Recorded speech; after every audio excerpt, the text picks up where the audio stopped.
पंजाब केसरी में आप सबका स्वागत है। मैं हूं चंद्रशेखर धरनी। हरियाणा के उप मुख्यमंत्री दुष्यंत चौटाला जी हमारे साथ मौजूद हैं। बातचीत करेंगे उनसे विधानसभा सत्र के कई अहम इश्यूज को लेकर। सबसे पहले आपका स्वागत है दुष्यंत जी। बहुत बहुत धन्यवाद।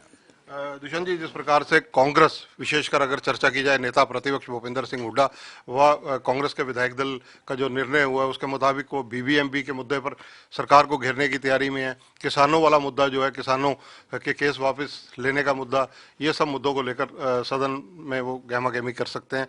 सत्ता पक्ष की क्या तैयारी है? कि पिछले 2 सवा 2 साल के अंदर निरंतर हर विधानसभा सेशन में सरकार ने गंभीरता के साथ विपक्ष के लगाए हर आरोप का जवाब भी दिया है और ये दिखाया है कि कितनी पारदर्शी सरकार हमारी है। और हमने अगर कहीं लैप्सेस मिले तो स्ट्रिक्ट एक्शन लिया।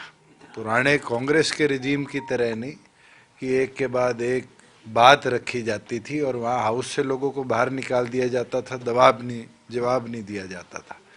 तो इन तमाम चीज़ों को देखते पूरी तौर पर हम भी तैयार हैं। अगर उनके मन में कोई ऐसी बात है जो वो चाहते हैं सरकार हाउस में बताए, तो पूरी तौर पर एक एक तथ्यों के साथ सरकार अपनी बात रखेगी। बीबीएमबी का मामला जितना आप समझे हैं अभी तक, क्या वैसे मसला है क्या? देखिए, हरियाणा का कोई भी नॉमिनेटेड व्यक्ति जब पार्टीशन हुई तो हम 60-40 रेशो में, चाहे हाई कोर्ट में आए, चाहे यूटी एडमिनिस्ट्रेशन में आए, चाहे हम भाखड़ा ब्यास मैनेजमेंट बोर्ड में आए, और अगर हमारा कोई शेयर लेगा तो जरूर Haryana will stand for it. Punjab ने भी कल अपना रुख दिखाया है और हमें केंद्र से चर्चा करनी पड़ेगी क्योंकि इरिगेशन और पावर संबंधित मामला है और मुख्यमंत्री ने भी खुद इस पे अपनी बात रखी है। और मुझे नहीं लगता कि सरकार ऐसी इंटीग्रल जो पोस्ट है, जो स्पेसिफाइड फॉर द स्टेट है, स्टेट प्रिव्यू से बाहर जाने का मौका देगी।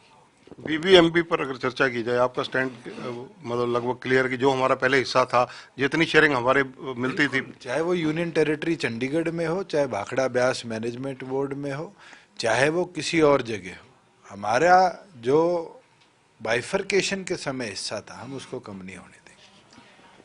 पेंशन को लेकर, वृद्धावस्था पेंशन को लेकर वैसे तो आपके बयान पहले भी आए हैं कि कम नहीं होने दी जाएगी, लेकिन विपक्ष इसको भी मुद्दा बनाने जा रहा है। देखिए, 1000 बार इस पे क्लैरिटी दे दी गई और मैं आपके माध्यम से आज भी कहता हूँ, अगर किसी की बुढ़ापा पेंशन नहीं आ रही, वो अपने सीएचसी गांव के अंदर जो अटल सेवा केंद्र है वहाँ जाके उसको रेक्टिफाई कराए। विद इन 24 आवर्स उसको हम रिड्रेस करेंगे, उसकी पेंशन दोबारा शुरू करवाएंगे। एक मिसकंसेप्शन जरूर हुआ था, जब आप आईटी एडवांसमेंट की ओर जाते तो कई बार हिंजेस आते हैं, और एक हिंज था कि उसके अंदर जो ये अपडेट था उसके अंदर कई लोगों की पेंशन फैमिली के तौर पे देखी गई कि उनकी फैमिली इनकम कैसी है।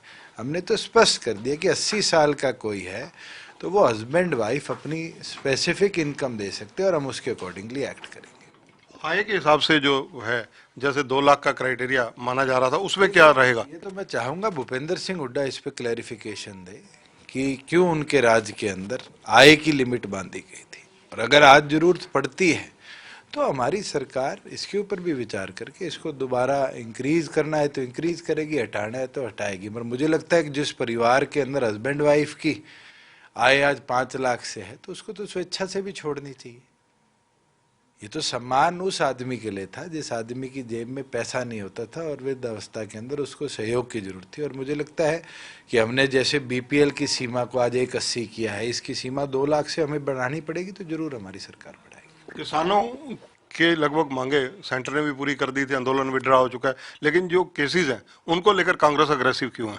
देखिए, केसेस विड्रॉ हो चुके, किसान यूनियंस ने भी इसको अप्रिशिएट किया है। कांग्रेस ने कोई बात रखनी है, हम तो बारी बारी कहते थे कि कांग्रेस मोटिवेटेड एजिटेशन रहा है ये, और आपने खुद देखा फील्ड में किस तरह के लोगों ने हमारा विरोध किया, और आज भी वो दर्शा रहे हैं कि उनका ट्रिगर्ड ये आंदोलन रहा है।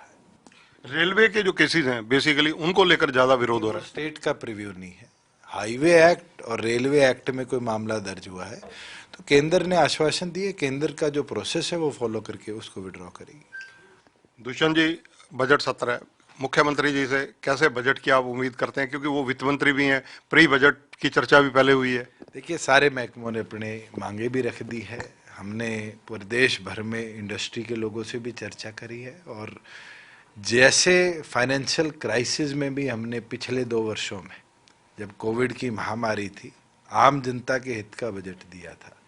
आप खुद देखेंगे कि एक प्रोग्रेसिव बजट आने वाले दिनों में आएगा, जो बजट हरियाणा को एक दिशा देगा।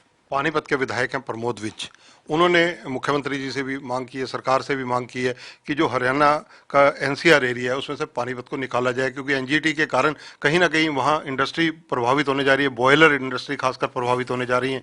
देखो, एनजीटी की गाइडलाइंस आई हैं एनसीआर के प्रति, और एनसीआर को लिमिट अब 100 किलोमीटर पे किया है, जिसके अंदर घरोंडा हो, जुलाना हो, बवानी खेड़ा हो, ये एरिया हमारा रहता है। बचे हुए उन जिलों के जो मेजर एरियाज हैं वो बाहर निकल जाएंगे।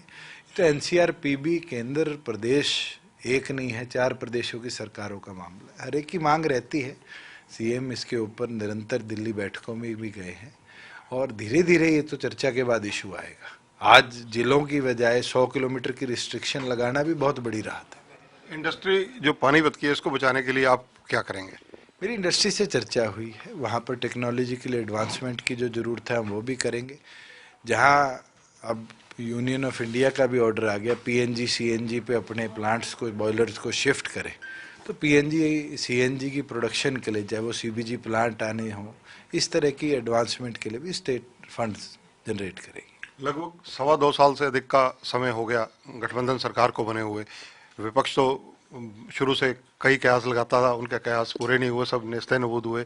2.25 साल में ऐसे क्या क्या प्रोजेक्ट प्रमुख रूप से रहे जिनकी चर्चा आप हमारे दर्शकों से करना चाहेंगे? देखो, आज के दिन एक एक चीज़ बताना तो मुझे लगता है बहुत समय ले लेगा, मगर हमने जॉब क्रिएशन को प्राथमिकता दी, इंडस्ट्री आए उसको प्राथमिकता दी, ईज़ ऑफ लिविंग प्रदेश में हो, आईटी के सहयोग से जो फिजिकल इन्वॉल्वमेंट ऑफिसर्स की रहती थी उसको मिनिमम करने का काम किया। और सबसे बड़ी अचीवमेंट है हमारे रेवेन्यू जो सिस्टम था, चाहे वो लाल डोरा मुक्ति की बात हो, डिजिटलाइजेशन की बात हो, हमारे पूरे प्रदेश के एक एक रिकॉर्ड को हमने ड्रोन मैपिंग के माध्यम से स्वामित्व के अंदर जोड़ने की बात हो। मुझे लगता है कि ये वो कदम है जो देश में किसी प्रदेश ने नहीं उठाए, और हरियाणा ने वो अचीव कर दिखाया 2 साल। 75% वाला वायदा आपका पूरा हुआ, सुप्रीम कोर्ट ने भी बाद में उसमें पूरी रिलीफ दिया। अब हरियाणा के लोगों को, युवकों को कब तक ये कार्यान्वयन होता नजर आएगा?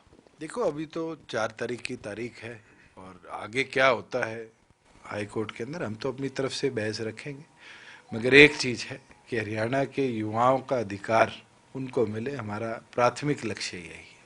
रोजगार के संसाधन प्रदेश में बढ़े और वो हरियाणा के युवाओं को ज़्यादा बढ़े, तो इस लक्ष्य के साथ हमारी सरकार। रेवेन्यू डिपार्टमेंट में कई तहसीलदारों को और पटवारी तक के कईयों को कारण बताओ नोटिस दिए गए पिछले दिनों, उनको लेकर क्या कहेंगे आप? तो ये बोलूँगा कि अगर कोई गलती है तो उसको बख्शा नहीं जाएगा। शोकोस तो एक कारण बताओ, और अगर किसी को ये लगता है कि उसकी गलती नहीं है वो अपना जवाब दे, वो बरी होगा। और जिस प्रकार से पटवारियों ने इसमें नाराजगी जाहिर की, कई जगह के गए थे और उनको मैंने एड्रेस भी किया, और उसके बाद आप उनसे चर्चा भी करो तो वो अपने लिखित जवाब दे रहे हैं, और अगर किसी की गलती नहीं होगी तो हम उसको कहीं दोषी नहीं बनाएंगे। अगले 2.5-3 साल में आपके रोड मैप क्या रहेगा? बजट आने दो, उसके बाद चर्चा करेंगे। इसके अलावा एक सवाल और राजनीतिक रूप से करूंगा। वो सवाल ये है कि राज्यसभा के चुनाव भी इसी वर्ष में है, उसमें क्या जेजेपी का क्लेम रहेगा? दोनों पार्टियां बैठ के निर्णय करेंगी। धन्यवाद। तो ये हैं दुष्यंत चौटाला, जिन्होंने हर मुद्दे पर खुलकर चर्चा बेबाकी से की, पंजाब केसरी से एक्सक्लूसिवली हमारे दर्शकों के लिए। कैमरामैन सुनील के साथ चंद्रशेखर धरनी, पंजाब केसरी टीवी, चंडीगढ़।